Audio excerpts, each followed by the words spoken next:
los hijos se parecen a los padres.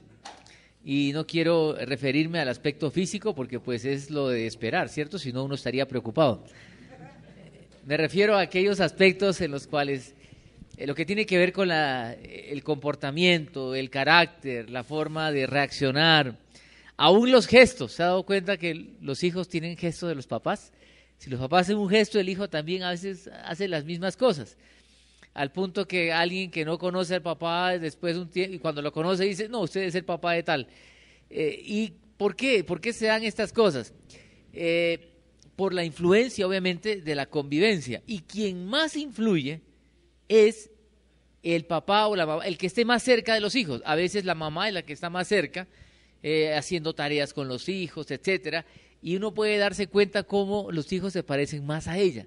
También al papá, pero más a ella. Y si es al revés, pues más se parece con aquel con quien comparte más tiempo, porque es la influencia que puede tener sobre los hijos. Y esto es importante pensar porque ocurre lo mismo con nosotros como hijos de Dios. En la manera que estamos más tiempo con nuestro Padre, más nos parecemos a Él. No depende de cuánto tiempo conozco a Jesús, porque hay hijos que no se parecen para nada a sus padres y es porque los padres siempre han sido padres ausentes. Son los padres biológicos, pero nunca comparten con los hijos y por tanto son totalmente vidas paralelas y no hay nada de influencia. Creo que lo mismo puede pasar con un creyente. Es hijo de Dios, pero su relación con el Señor es tan débil, tan frágil, que poco el Señor puede influenciar y nuestra vida replicar las características de Jesús. Quiero que pensemos en esto porque cuando hablamos en mes de misiones, de ir a ser discípulos, ¿qué es un discípulo? Es una persona que se parece a su maestro. Cuando Jesús se acercaba a la gente, ¿qué les decía? Le dijo a Mateo, Mateo, ¿tú? ¿Qué le dijo? Sígueme, sígueme. La idea de sígueme es ven conmigo, caminemos juntos, hagamos camino juntos. Y en ese caminar juntos, el discípulo aprendía del maestro y llegaba a este punto de la imitación. Vale decir, el discipulado cristiano no es que crezca en los salones de clase, las clases son importantes, los talleres, los retiros, pero el discipulado es personas caminando juntos y transmitiendo vida. Y cuando llegamos a Hechos capítulo 6 y pensamos en Esteban, la pregunta es, ¿Esteban, el primer mártir de la iglesia, caminó con Jesús? ¿Sí? No caminó con Jesús, pero cuando uno ve la vida de Esteban y las características de Esteban, vemos que Jesús se parece mucho a Jesús, que Esteban se parece mucho a Jesús, ¿sí? Pero ¿cómo se parece Esteban a Jesús si él no caminó con él? Pero es por la comunión que Esteban tenía con el Señor y, ojo por esto, porque hubo gente que caminó con el Señor, que luego caminó con Esteban. Entonces uno puede ver como este modelo de discipulado que se va replicando en las siguientes generaciones, espiritualmente hablando. Y cuando pensamos en Esteban, quiero que miremos algunos detalles de la vida de él, cómo este Esteban está reflejando el retrato de un verdadero y auténtico discípulo de Jesús. Y quiero que vayamos al texto, a Hechos capítulo 6, y miremos lo que dice ahí la Biblia. Vamos a tener la Biblia abierta ahí, por favor, en Hechos 6, y vamos a mirar algunos detalles. Dice, en aquellos días, al aumentar el número de ¿qué? Discípulos. Varias veces aparece la palabra discípulos, ¿sí? Importante. Al aumentar el número de los discípulos, ¿qué hubo? Se quejaron. ¿Quiénes? Los judíos de habla griega contra los de habla aramea. Eran creyentes, pero unos eran creyentes judíos que hablaban griego y otros judíos creyentes que hablaban en lengua aramea. Es decir, había más influencia griega en unos. Pero hubo queja. Ahora piensen en esto, la iglesia está creciendo, es un buen momento, son momentos especiales, pero los problemas pues nos hacen esperar, es parte de la vida. Uno quisiera vivir una vida exenta de líos, ¿verdad? Pero los líos se presentan, son parte de no es que uno los disfrute de manera masoquista, sino que uno piense que siempre todo esto es oportunidad. Y esta queja es motivo de oportunidad. Estamos hablando de creyentes que se están quejando entre ellos. Imagínense eso ya no pasa en este tiempo, ¿verdad? Uno se queja, acá se estaban quejando por la distribución diaria de los alimentos. Hoy nos podemos quejar por muchas cosas, muchas razones, ¿cierto? Tantas cosas, para no entrar en detalles, pero acá se están quejando unos contra otros, están polarizados, por decir, los de habla griega y los de habla aramea. ¡Qué cosita! Y me llama la atención que los discípulos no aparecen ahí a decir, ya, ¿no es cierto? Como haría un papá con el hijo, ¿cierto? Que mi papá cuando peleaba yo con mi hermano, iba y a los dos nos daba, ¿cierto? No sé cómo habrá sido en su caso. Ahora los papás no le dan a ninguno, los dos le dan al papá, ¿sí?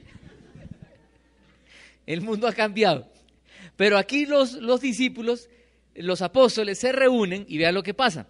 Dice, ante esta dificultad, ante este problema interno, dice, así que los 12, en unidad, los 12, me gusta esto, se reunieron, dice, reunieron a toda la comunidad de discípulos, otra vez la palabra.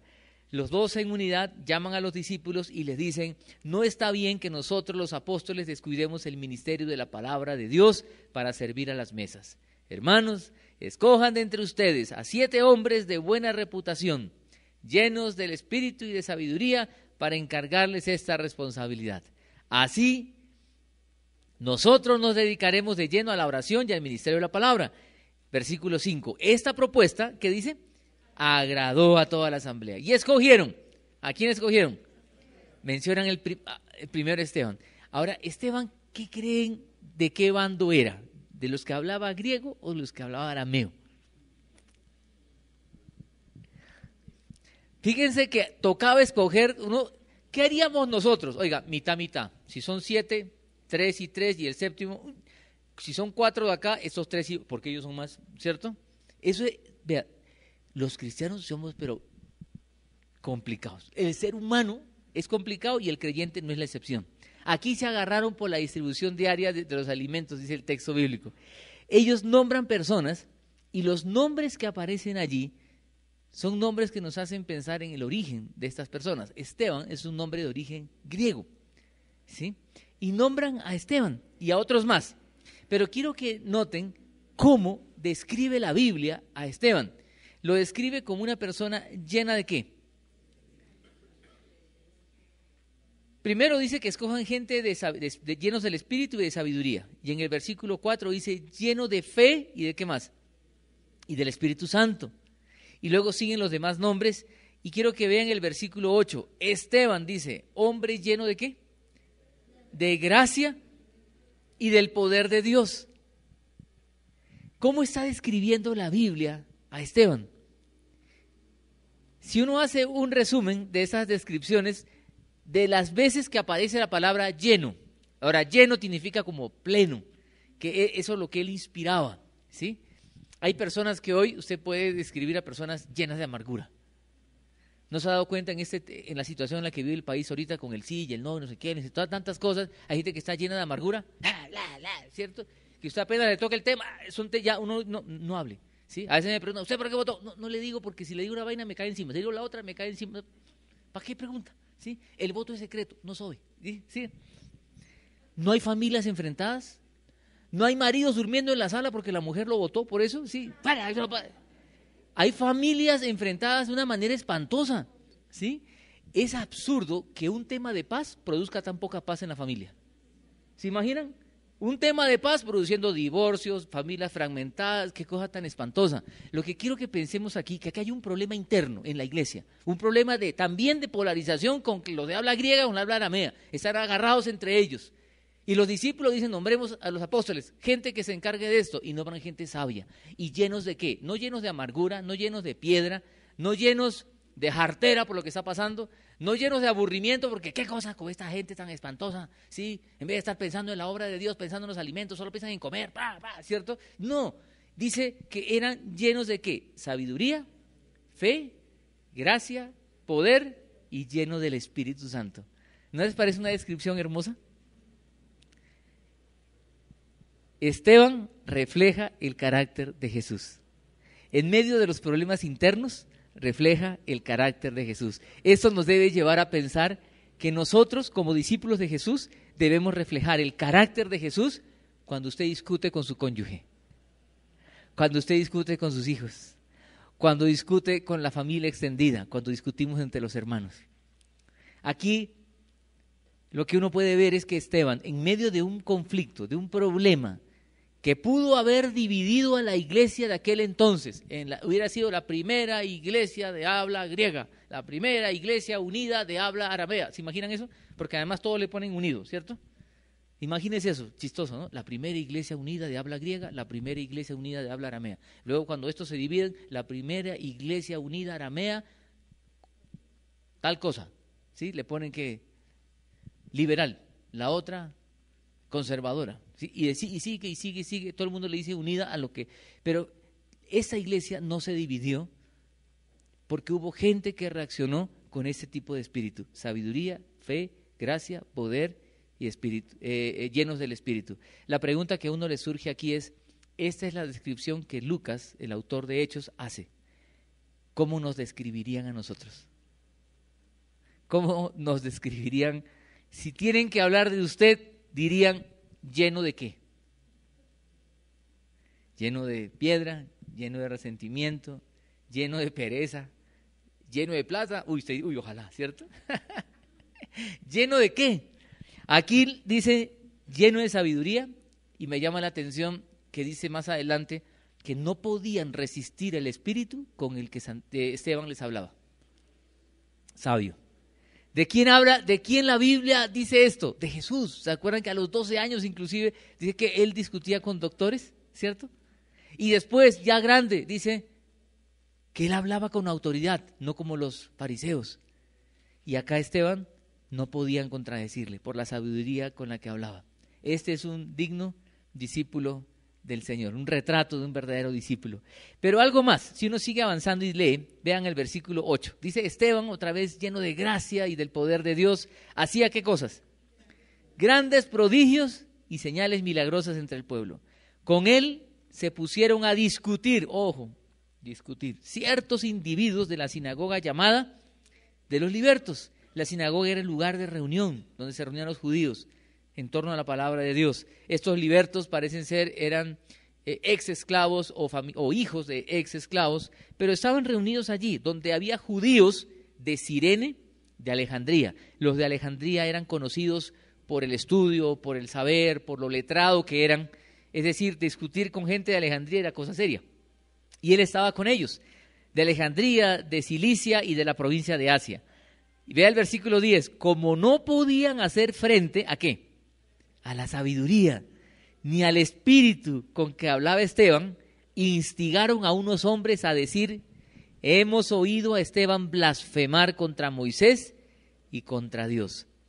Agitaron al pueblo, a los ancianos y a los maestros de la ley. Se apoderaron de Esteban y lo llevaron ¿a dónde? Ante el consejo. ¿Y qué más hicieron? Presentaron testigos falsos y declararon, este hombre no deja de hablar contra este lugar santo y contra la ley. ¿Se imaginan eso? Dígame, ¿a usted no le da piedra eso? ¿Sí o no? Si usted fuera hermano de Esteban, esta es la iglesia y le hacen todo eso. ¿Qué es lo que hay en el corazón de nosotros? Dígame sinceramente, no nos pongamos de espirituales, no, yo oraría por ellos. ¿Sí o no nos llenaremos de indignación? ¿Es una injusticia o no?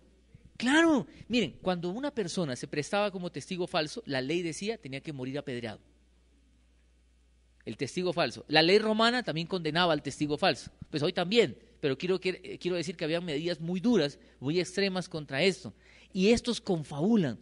Vean, uno no llega a pensar si Esteban era un hombre lleno de gracia, de amor, de poder, todo lo que hemos dicho. ¿El Señor por qué no lo protegió? ¿Por qué no esos testigos falsos cuando están hablando se le traba la lengua? ¿Se imaginan un testigo falso? Yo voy, y el tipo, ¿qué hubiéramos dicho? Uy, sí, Señor, estos son los milagros que quiero ver. ¿O no? ¿Cierto? Uno hubiera esperado alguna cosa, Señor, haz algo, pero que a esos sinvergüenzas, sus planes perversos se frustren. Pero no, prosperan. Siguen en todo esto, pagan gente, dice que sobornaron personas para hacer toda esta maldad. Vea, lo que quiero que pensemos aquí es, Esteban era un hombre lleno del Señor como su Señor. ¿A quién le hicieron lo mismo? A Jesús. ¿No hubo testigos falsos contra el Señor? ¿No hubo gente agitando las masas en contra de Jesús? Y aquí estos también mueven a la masa. ¿Se dan cuenta cómo la masa es manipulable? Eso lo hacen bien los políticos, ¿cierto? Y las herejías también. Y todos los charlatanes. Mueven a la masa, dice, instigaron a la masa y se levantan contra el pobre Esteban. ¿Qué podemos aprender de esto? Escúcheme con atención. cuando somos hijos de Dios, no significa que todo nos debe ir bien. No nos sorprenda cuando nosotros también somos víctimas de cosas como estas. Esperamos nosotros, por alguna razón, que cuando somos fieles, todo nos vaya bien. Al punto que cuando algo nos va mal, decimos, Señor, porque a mí sí yo estoy siendo fiel contigo. ¿Sí o no? Hacemos ese tipo de oración porque hay un chip metido aquí adentro que lo que yo hago me va a hacer merecedor de una bendición especial y una gracia de Dios especial. Y aquí lo que vemos es toda una maldad, confabulan todo esto y uno dice, y el Señor, tú estás quieto, ¿por qué no haces algo, Señor? ¿Ustedes se imaginan qué harían los cristianos cuando estaban viendo todo esto? Esos tipos sobornando, haciendo. ¿Ustedes qué haríamos nosotros como creyentes en ese momento? Nos reunimos a orar seguramente. Oiga, oración, están confabulando contra Esteban. ¿Y qué oraríamos? Señor, protege a Esteban, ¿cierto? ¿Qué más oraríamos? No permitas que le hagan daño. ¿Sí o no? Y cuando luego nos enteramos que lo apedrearon y lo mataron, ¿qué diríamos? ¿Usted no cree que esto desanimó a más de uno? Claro, desanima cuando muere alguien de manera injusta y una persona como él. Pero dice la Biblia que esto fue motivo para que el mensaje corriera, porque se desató una persecución contra los cristianos y estos cristianos dispersos por todo lado hablaban el evangelio y la palabra de Dios corrió por aquel entonces. Vale decir, un hecho espantoso, terrible, injusto, Dios en su soberanía lo usa para la extensión del reino de Dios. Esto nos da descanso. ¿En qué sentido? Pensar que las situaciones, por espantosas que sean, Dios es soberano y está en control. A Él no se le escapa nada. Y un autor hablando de esto dice lo siguiente: todos esos testigos falsos, perversos, todos estos que se levantaron contra Esteban, no se estaban dando cuenta, ojo con esto, que aún su maldad, Dios la puede convertir en bendición. Uno dice, ¿cómo? Miren, todo lo que sucedió fue en bendición para la extensión del reino de Dios. Pero lo que quiero que pensemos aquí es que cuando surgen este tipo de situaciones en la vida, lejos de amargarnos, de llenarnos de amargura, que es la reacción natural en nuestro corazón, es pensar, el Señor está en control. ¿Se imaginan? Yo siempre pienso en esto, el dolor en los papás de Esteban. Las mamás, ¿qué hubieran dicho? Mi hijito, ¿por qué? Usted no se imagina, yo no sé, yo el día que llega al cielo voy a buscar a la mamá de Esteban, ¿usted qué sintió? La mamá, yo no creo, miren, una mamá, un papá también, ¿cierto? No solo mamá, pero los papás al ver que su hijo le están echando piedra, oiga, dígame por favor, ¿usted no brinca de una? Claro, ¿cierto? Desgraciados esos, yo estaría orando, Señor, desciende fuego del cielo y consúmelos ahora, ¿cierto? Cuando uno lee los detalles de este relato, uno se llena de indignación, que es algo que surge en el corazón. Hace poquito con Rosita estuvimos viajando en Chiva, Colombia, ¿cierto? Buscando siempre la economía. Y ustedes saben que ahora en Viva Colombia ya no es como antes, que usted sube y coja el puesto que quiera. No, ahora les dan silla, pero separaditos. Mandaron a Rosita por allá, a mí por allá. Y si quiere estar juntos, pague. Entonces, bueno, pues como buenos latinos, colombianos, peruanos y todo, cuando ya todo el mundo estaba sentado, todo el mundo era mirando. Y toda la gente, y el señor ahí, el asistente de vuelo, señores, tienen que estar en los sitios asignados. Y le preguntaban, ¿me puedo cambiar? Sí. Señores, tienen que estar en el vuelo, sí, en el sitio asignado. Y la gente, ¿le puedo cambiar? Y todo el mundo cambiando. ¿Y sabe qué pasó? Un par de tipos allí, que me reservo de qué nacionalidad eran, no eran ni colombianos ni peruanos. Todo el avión era casi de colombianos. Y estos dos tipos allí, con un acento bastante extraño y particular, pidieron una comidita, porque como todo se vende allí, porque es un vuelo tan barato, ¿cierto? Algo de $4. Y ya habían dicho, todo pedidos es en efectivo, en pesos o en dólares. Y pasa, la niña lo atiende y cuando va a pagar, saca la tarjeta. La niña le dice, señor, nosotros no tenemos datáfono, aquí usted sabe. El tipo le armó tremenda película a la niña, ¿sí? Los que estábamos alrededor, realmente la gente preguntaba qué está pasando, porque no entendíamos bien. Realmente, cuando ya al final entendimos lo que había pasado, nos dio una indignación que más de uno dijo, yo hubiera sabido, le hubiera puesto los $4 en la nariz al sinvergüenza. Le armó tremendo espectáculo a la pobre niña, ahí en silencio, bajito, en voz baja, pero la pobre niña llorando se fue para atrás y no volvió a salir en todo el vuelo. Cuando luego con Rosita, ¿qué pasó? Todo el mundo, sí, hablando, ¿qué pasó? Y toda la gente miraba y los miraba con una cara, ¿sí? Pero más de uno quería coger al tipo y botarlo por la ventana si se hubiera podido, ¿sí? Porque era indignante lo que estaba pasando, armarle un show a esta pobre china por $4, ¿sí? Pero ¿por qué cuento esto? Porque cuando vemos una situación de injusticia, ¿nos indigna o no? Ahora se imagina una situación de estas donde una persona está muriendo de manera injusta. No era justo, pero lo que el texto muestra es lo mismo le hicieron al Señor y tampoco era justo. Pero escuchen, un autor hablando de esto dice, la iglesia cristiana, la propagación del evangelio ha crecido con la sangre de los creyentes. La semilla ha sido la sangre de los creyentes. Ahora nosotros no vamos a dar la vida, ni nos van a apedrear, ni nos van a matar, pero a veces tenemos que hacer sacrificios por el Señor. En misiones implica hacer sacrificios. El sacrificio de, usted está arrunchadito un viernes en la noche a las 7 de la noche y lo llaman que hay grupo en media hora y usted vive a 3 cuadras. Uy, está lloviendo, ¿cierto? Pero vean, hay sacrificios. Un domingo en la mañana. Ahora acá el culto es 10 y 12, ¿cierto? ¿Qué tal un culto de 8? Uy, no, ¿cierto? Lo que quiero que pensemos es servir al Señor en niños, en anfitriones, en la música, lo que sea, siempre va a implicar una cuota de sacrificio, no hasta la muerte, pero sí sacrificio que uno hace por amor. Y a veces cuando nos frustramos decimos, ¿de qué vale la pena hacer todo esto? Todos los domingos madrugando para ser anfitrión y ver a la gente cómo le paga. Miren, servir al Señor, no esperemos que por servir al Señor Dios nos bendiga más. Este hombre sirvió al Señor, fiel, lleno de sabiduría, de fe, de gracia, de poder, y muere apedreado. Pero su muerte fue una bendición para la propagación del evangelio.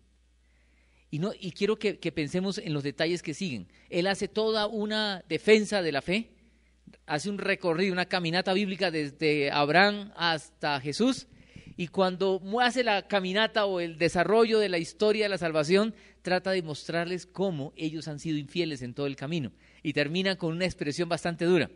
Dice en el versículo, vean el versículo 51, dice, esa es la expresión más dura, dice, tercos, duros de corazón y torpes de oídos. En otra traducción dice, duros de cerviz. Ese era el insulto del Antiguo Testamento, el insulto profético, diríamos. Una expresión durísima para decirles que ellos no eran sensibles a la voz de Dios. Ustedes son iguales, ¿a quiénes? A sus antepasados. Después de haber hecho todo el recorrido, son iguales, dice.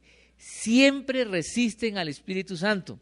¿A cuál de los profetas no persiguieron sus antepasados? Ellos mataron a los que de antemano anunciaron la venida del justo y ahora a este lo han traicionado y asesinado. Cuando hace esta acusación, Esteban, dice el texto bíblico, ustedes pueden seguir leyendo, que los tipos rechinaban los dientes y en un momento se tapan los oídos. ¿Quiénes hoy se tapan los oídos? El niño malcriado, ¿cierto? Le van a decir algo y él, no escucho, ¿cierto? ¿Cómo es? Tengo orejas de pescado. Y uno dice, chino mugroso, ¿cierto? Hoy los dejamos hacer eso. Antes, usted hubiera podido, usted apenas hacía esto, ya, ¿cierto? Estaba estampado en la pared, ¿sí? Dice que esta gente se tapaba los oídos, ¿sabe por qué? Dicen que ellos se tapaban los oídos porque decían que la blasfemia que se está diciendo no puede llegar aquí y contaminar mis oídos. ¿Se imaginan eso? Y se tapan los oídos y arremeten contra él y lo apedrean y lo matan. Y una vez más, cuando uno lee este texto, uno se imagina a Esteban de pronto diciendo, Señor, defiéndeme, pero no, él no ora de esa manera. Escuchen, dicen los que hablan de este tema de apedrear, dicen que los que estaban siendo apedreados por su blasfemia, por lo general estaban orando, pidiendo perdón por su blasfemia. Aquí Esteban estaba orando ¿por quiénes? Por los otros, ¿sí? Pidiendo al Señor por otros. Cuando una persona moría apedreada, no era digna ni siquiera de ser sepultada. No. Y los familiares, los amigos no guardaban luto. ¿Por qué? Porque eso es una vergüenza. Para el que guardaba luto era una vergüenza y para el que lo sepultaba también. O sea, tenían que dejarlo por ahí tirado. Eso era terrible sepultar a un apedreado porque era un blasfemo, un terrible. Dice la Biblia que luego algunos piadosos, poquitos, en silencio, fueron, lo sepultaron y guardaron luto. Pasaron la vergüenza por su amigo Esteban. Pero cuando Esteban muere, lo que llama la atención es al final en el texto, que dice así, versículo 54, lo que hemos dicho: al oír esto, rechinando los dientes, montaron en cólera contra él, pero Esteban, lleno del Espíritu Santo, fijó la mirada ¿en dónde? Y vio la gloria de Dios y a Jesús de pie a la derecha de Dios. Esa expresión de pie que tiene la versión internacional, que la Reina Valera omite, algunos estudiosos se han puesto a pensar qué significa, que él haya visto a Jesús de pie. Es la primera vez que aparece esto, como que el cielo abierto y Jesús de pie. Hoy, en este tiempo, ¿quiénes se ponen de pie? ¿Cuándo alguien se pone de pie? Para nosotros, en nuestra cultura, ¿es señal de qué? De respeto. En mi época de colegial, ¿sí? Cuando entraba el profe al salón, ¿qué hacían los alumnos? Ahora entra el profe y todo el mundo, oye, ¿va a haber clase? ¿Cierto? Y nadie se inmuta. Pero era ponerse de pie, ¿cierto? A mí me tocó hasta en la universidad al principio, en los primeros semestres, llegaba el profesor y todo el mundo de pie. El profesor, tomen asiento, todos se sentaban. Después ya con el paso del tiempo entraba el profe y ni siquiera saludaba el sinvergüenza, ponía a escribir en el tablero, ¿cierto? Escribe y todo el mundo ya comenzara. Pero es señal de respeto. En aquel tiempo, dicen los que hablan de la época, la gente se ponía de pie, el juez para dictar sentencia, el abogado para defender, el testigo para hablar, y lo que dicen los estudiosos del texto es, cuando él está viendo el cielo abierto, muy probablemente está viendo a Jesús diciendo, aquí estoy yo para recibirte y estoy aquí para defenderte, ven aquí, tú que eres el primer mártir, como quiera que sea, porque estamos aquí solamente especulando un poquito, pero ver a Jesús de pie, como diciéndole, aquí estoy para esperarte. Dice, eso animó el corazón de Esteban, vi a Jesús puesto de pie. Yo no sé cuál era el rostro de Jesús con el que vio Esteban, pero dice la Biblia, y siga leyendo, versículo 56, veo el cielo abierto, exclamó, y al Hijo de Hombre de pie a la derecha de Dios. Entonces ellos, gritando a voz en cuello, se taparon los oídos y todos se abalanzaron sobre él. Lo sacaron a empellones fuera de la ciudad, comenzaron a apedrearlo. Los acusadores lo encargaron sus mantos a un joven llamado Saulo. Mientras lo apedreaban, Esteban oraba, Señor Jesús, decía, recibe mi espíritu. Luego cayó de rodillas, gritó, Señor, no les tomes en cuenta este pecado. Cuando hubo dicho esto, murió. ¿Quién dijo eso cuando murió? Jesús. ¿Ven cuánto se parece a Jesús? Aún en el momento de su muerte, lejos de decir, Señor, defiéndeme, lo que dice, Señor, no les tomes en cuenta este pecado. Jesús dijo, perdónalos porque no saben lo que hacen. Lo que quiero que pensemos aquí es ante las injusticias de la vida, ante la maldad, ante los problemas internos, Esteban fue parte de la solución. Problemas externos, oposición, discusiones, Esteban fue solución. Esteban fue parte de todo esto. Pienso en lo siguiente también, Esteban por la iglesia fue designado para servir a las mesas. Y en últimas, ¿él qué hizo? Predicar el evangelio. No fue designado mártir, ¿sí? Termina haciendo otra cosa y eso resulta en bendición para la propagación del mensaje. La pregunta de reflexión que le pongo ahí, que quiero que pensemos, si te llegaran a describir, si nos llegaran a describir, ¿te describirían como una persona llena de qué? Hay personas que viven llena de amargura, llena de resentimiento, llena de fastidio. Hay personas que viven solitarias, llenas de soledad. ¿Llenos de qué? ¿Cómo nos describirían? ¿Qué hay en nosotros? Segunda pregunta, ¿cómo leemos las adversidades de nuestra vida? ¿Los vemos como una desgracia o los vemos como que el Dios soberano está en control y algo tiene Él con esto para todos nosotros? Y lo tercero es, ¿cómo espera terminar la vida? ¿Cómo esperamos terminar? Ojalá que cuando nos llegue el último día, hasta allí nuestra vida se parezca a la de Jesús. Yo quiero que escuchen una canción que se llama A Cielo Abierto, una canción que ya no es nueva, es vieja además, está en el disco de Aldaba y es un canto que compuso Andrés el Pato hace muchos años y la letra habla de Esteban y la letra dice así, si se la sabe la puede cantar, si no escúchela.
y su convicción. En aquellos días la gente lo acusa, es calumniado y despreciado por hacer la voluntad de quien desde aquel cielo abierto pone su rostro por encima del de él.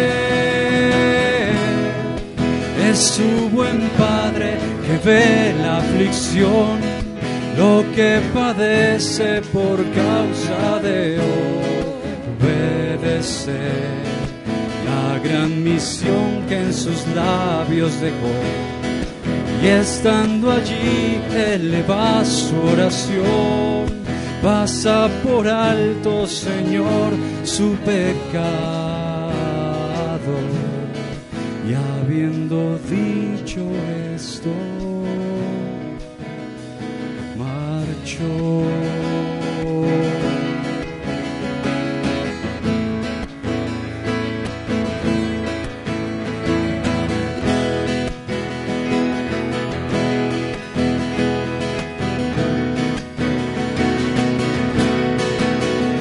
Cuando te enfrentes a esas piedras del camino, las que nos dicen que es en vano nuestro hacer, que ver a Dios en estos tiempos no es posible, que nuestra fe es solo el afán de convencer. Mira y contempla en el cielo esa luz, el resplandor que llenó de esperanza sus ojos ante la gloria de Dios. Saber que el Padre esperaba por él fue su razón en el momento de trascender a una vida eterna, contemplando el cielo abierto.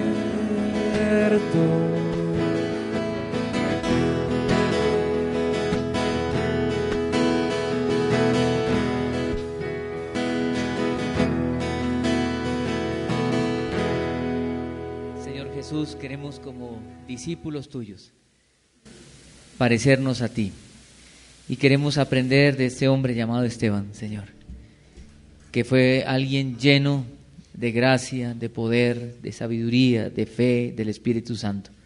Queremos nosotros también vivir así, Señor, y vivir así para poder enfrentar las dificultades, tanto internas como externas de la vida, internas y externas de la familia, internas y externas de la iglesia, Señor, y poder inspirar a otros a seguirte. Y en medio de las situaciones difíciles que tiene la vida, que no entendemos, Señor, como probablemente muchos cristianos no entendieron en aquel tiempo la muerte de este hombre, pero que después pudieron ver tu gloria al ver cómo el Evangelio seguía creciendo. Señor, y un evento tan desafortunado a nuestros ojos resultó ser en tremenda bendición para que muchos se entregaran a ti. Gracias, Señor, por tu palabra. Gracias, Señor, porque tu palabra nos anima, nos inspira. Señor, queremos vivir en esta tierra de esa manera, en un mes como de misiones. Queremos sentirnos misioneros en esta tierra, llevando tu palabra a todo lugar, diciéndote, sírvete de nosotros, Señor. Y Esteban, una persona que probablemente antes de este suceso era alguien que pasó desapercibido, alguien de entre la multitud, pero que la gente podía reconocer que reflejaba tu carácter. Señor, queremos ser como tú. Perdónanos por las veces que te fallamos. Queremos ser como tú.